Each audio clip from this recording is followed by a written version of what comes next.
Dele Alli's rise from talented teen at MK Dons to England superstar. Milton Keynes did not exist when England last won the World Cup.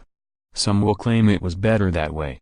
Before farmland gave way to concrete, the cows, and a baffling grid system and 124 roundabouts, the maligned Newtown turned 50 as the fortunes of its football club took a dive, but relegation to the fourth tier of English football will not deflate the sense of civic pride when Dele Alli steps out at his first World Cup.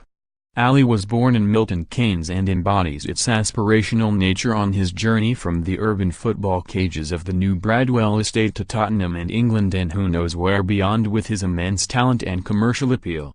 Forget the talent. He's one of the nicest kids you will meet, says Carl Robinson, the manager who brought a teenage Alli into the first team at MK Dons. That's what people don't get about Dele. He was 17 and every single player in our dressing room loved him. That is rare. He was controlling the music, not with any ego, in a fun way. He made everyone feel young. And I don't see any change in him. He's still the same free-spirited individual. The day after we were promoted, he was done, leaving for Spurs, and he came into my office when I was planning for the next season, sat down and we talked for 2 hours about who we were going to sign. He was saying, "No, don't sign him. You should sign him or him. He's so infectious. He has an amazing ability to make you like him." That's a great way to be.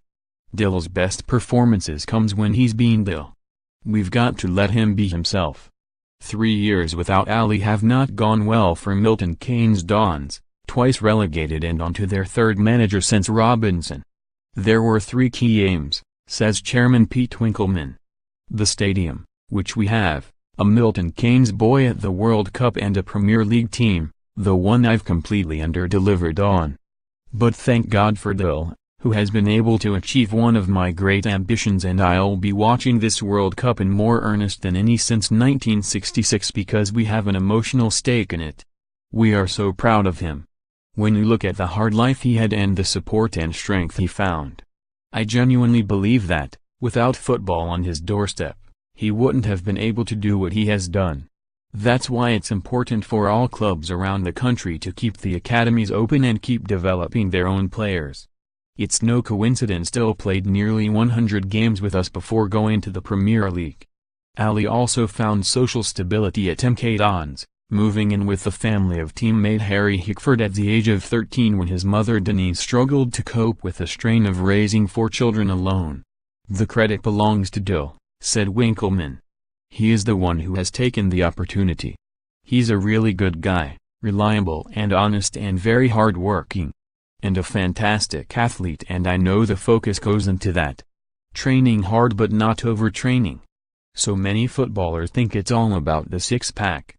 Dele is strong, but he is also sleek like a dolphin, and he glides. At the same time he is a laugh, a creative energy, the one who gets others going.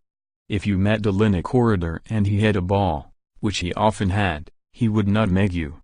You'd know it was coming and you'd try to stop it, and he'd still do it, and then he'd give you a look to say, "Ah, you see, I still got it through your legs."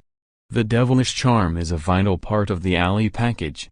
Allied to a difficult upbringing and his experiences in the lower leagues, it has primed the 22-year-old for success and enhanced his marketability. He fronts a clothing line and appears in adverts for soft drinks with Lionel Messi, Marcello and Toni Kroos. Just because you've got a load of talent, that doesn't mean you make it, says Winkleman, once a music executive at CBS. That doesn't mean you can turn it on when the going gets tough. Imagine being the most valuable player in his age group and all the fame and pressure that brings. I've seen pop stars fall apart with that scrutiny. They just can't handle it. Just because he's a great footballer doesn't automatically mean he can handle it. But Dele is cultured enough and has had enough support over the years from the Hickfords. I think he is able to handle it. When Alli scored on his first England start, a screamer past Hugo Lloris in a friendly against France less than 3 years ago, he drove back to Milton Keynes with the Hickfords and celebrated with an ice cream and McDonald's. That's Dele, says Winkleman. Not to say he can't be glamorous, jetting off with his girlfriend. He is a world footballer and it's part of the image. He has to be able to show that side and do the work. Alli was fearless at the age of 8 when he turned up at City Colts and asked coach Mark Walsh for a game, the start of a journey which has taken him to the World Cup in Russia.